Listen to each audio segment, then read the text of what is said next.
Hi అండి. ఈరోజు నేను కొత్తిమీర నిలవ పచ్చడి చేస్తున్నాను. దానికోసం 2 కట్టలు కొత్తిమీర తీసుకొని క్లీన్ చేసి కడిగి వడగిన్నెలో వడకట్టేసి వాటర్ అంతా వాడిపోయిన తర్వాత ఒక క్లాత్ మీద పరిచానండి. మొత్తం కొత్తిమీరని పరిచిన తర్వాత మరి వేరే క్లాత్ తీసుకుని ఆ తడి మొత్తం తుడిచేసాను. తుడిచిన తర్వాత దాన్ని ఫ్యాన్ కింద ఆరబెట్టాను. ఆరే వరకు మొత్తం పూర్తిగా ఆరిపోయిన తర్వాత తడేం ఉండకూడదండి. అసలు పూర్తిగా ఆరిపోవాలి. ఆరిపోయిన తర్వాత దాన్ని ముక్కలుగా కట్ చేసుకున్నాను. కట్ చేసిన ఈ కొత్తిమీరని కొలుచుకున్నాను ఒక గిన్నెతో. నాకు ఆ రెడ్ కలర్ గిన్నెతో 3 గిన్నెలు అయితే అయిందండి కొత్తిమీర.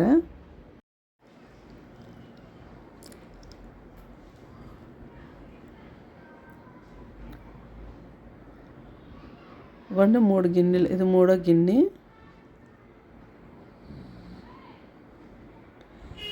ఇప్పుడు ఈ 3 గిన్నెలకి సరిపడినంత చింతపండు తీసుకోవాలి.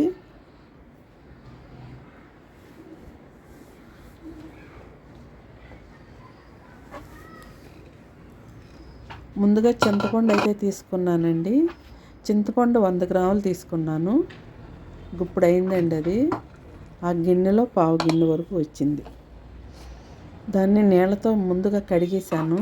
ఇసుక ఉంటుంది కదండి, ఆ ఇసుక పోయేటట్టు కడిగి మరుగుతున్న వేడి నీళ్ళలో వేసి దాన్ని బాగా మెత్తగా ఉడికించాలి. బాగా పేస్ట్ అయ్యేలాగా ఉడికించేసేయాలి మెత్తగా.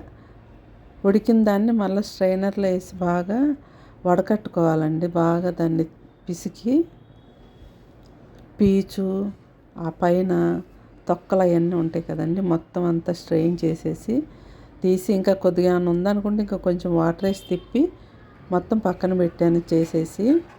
ఇప్పుడు కడాయి పొయ్యి మీద పెట్టానండి.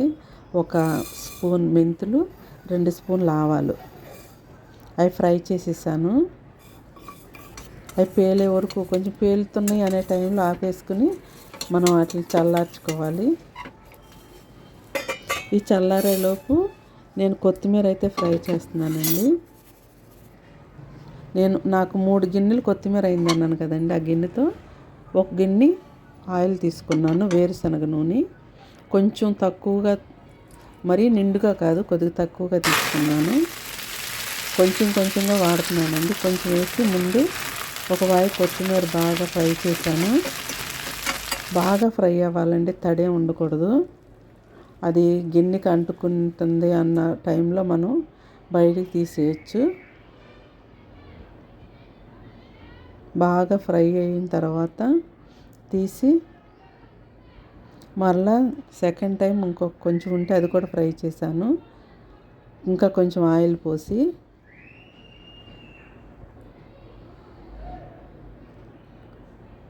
కొత్తిమీర ఫ్రై అవుతుంటే మంచి స్మెల్ వస్తుందండి.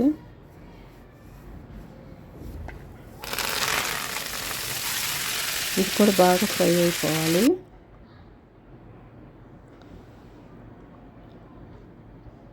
కొత్తిమీర కూడా ఫ్రై అయిన తర్వాత మరలా కడాయిలో కొంచెం ఆయిల్ పోసి నేను ముందుగా ఉడికించిన చింతపండు రసం ఉంది కదండి, అది ఆయిల్లో కూడా బాగా దగ్గరగా ఉడికించాలన్నమాట. ఇప్పుడు అది కూడా ఉడికించి పక్కన పెట్టి ఆరేలోపు నేను మరలా కడాయిలో ఉన్న నూనె అంతా పోసేసానండి తాలింపు కోసం. తాలింపుకి 2 స్పూన్లు ఆవాలు, 1 స్పూను జీలకర్ర, 2 స్పూన్లు పచ్చిశనగపప్పు, 2 స్పూన్లు చాయమినపప్పు, చాయమినప గుళ్ళండి అవి, అలా కరివేపాకు, ఎండుమిర్చి, 1 వెల్లుల్లిపాయ అండి మిక్సీలో వేసి చేశాను. అలా మిక్సీ పేస్ట్లా కాదు, కొంచెం బరకగానే చేశాను. మీరు వెల్లుల్లిపాయలు తినేవాళ్ళైతే వెల్లుల్లిపాయలు వేసుకోవచ్చు. మా ఇంట్లో తినరు అనే ఉద్దేశంతో నేను అలా వేసాను. చివరగా ఇంగువ ఇవన్నీ వేసి కలిపేసి పక్కన పెట్టానండి. స్టవ్ ఆఫ్ చేసిన తర్వాత నేను ఆయిల్లో వెల్లుల్లిపాయ, ఇంగువ వేసాను. ఇది చల్లారుతూ ఉండగా మనం ఉడికించి పెట్టుకున్న చింతపండు రసం, ఈ కొత్తిమీర 2 కూడా చల్లారిపోయినాయండి. వీటిని మిక్సీలో వేసి పేస్ట్ లాగా చేశాను. మరీ మెత్తగా కాదు.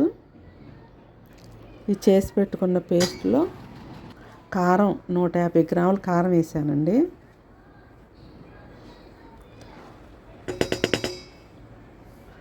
అలాగే ఉప్పు 50 గ్రాములు వేసా.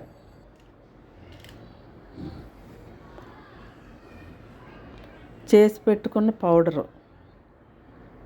ఆవాలు, మెంతులు ఇవన్నీ వేసి బాగా కలిపేసి మొత్తం కలిసే వరకు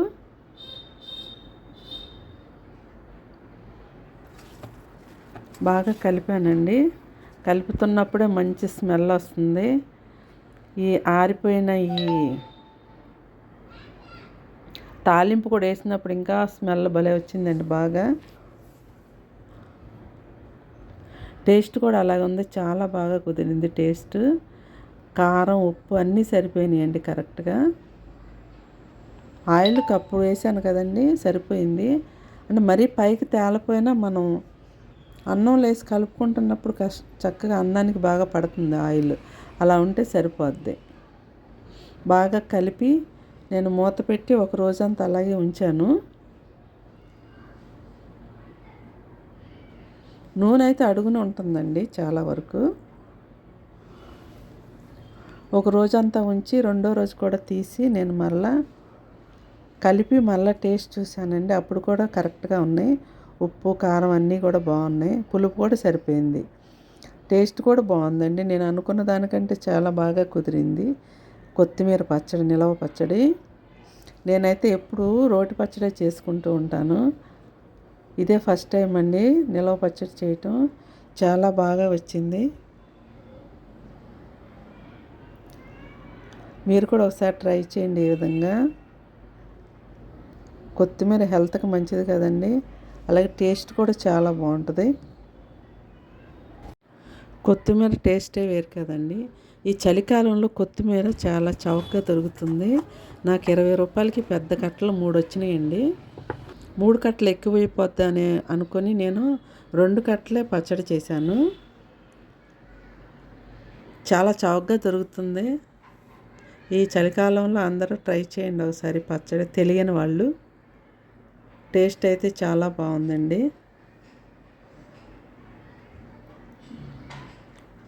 చూసారుగా మా పచ్చడి. నచ్చితే లైక్ చేయండి. మీ ఫ్రెండ్స్కి, ఫ్యామిలీ మెంబర్స్కి షేర్ చేయండి.